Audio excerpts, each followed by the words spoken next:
એમાંય દુનિયાને રિહાવાનું તઈ જ આવડે જ્યારે તમારા ઘરે સારો પ્રસંગ હોય, બાકી એને કઈ વાંધો ન હોય. આ બધી નરી વાસ્તવિકતા તમને કહું છું.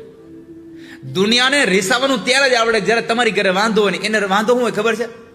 એને જે વાંધો હોય ને એ તમારી ઘરે આવે ને એ એને વાંધો હોય. લ્યો, તમે એને કંકોત્રી દેવા જાઓ ને કે ભાઈ આપણા છોકરાને લગ્ન રાખ્યા, તમે આવજો, તો આપણને કહે ના ના આવશું, આવવું તો છે પણ અમારે ઓલારે વ્યવહાર નથી, એ તમારે ત્યાં આવે તો પછી અમે નહીં આવી શકીએ. પણ તું આ બાજુ બેસજે, એ આ બાજુ બેસે, તું નહીં બોલાવતો. અને મારી પ્રાર્થના છે સમાજના લોકોને, તમારે જેની હારે વાંધો છે એના લીધે તમે બીજાનો વ્યવહાર ન ઉભો રાખશો ક્યારેય. તમે એની હારે ન બોલો, એની હારે. એ જે બાજુ બેઠા છે તમે જોતાય નહીં, ચશ્મા પહેરી રાખો, એટલા કાળા ચશ્મા પહેરી રાખો, ન તમને દેખાય ન એને તમારી આંખું દેખાય.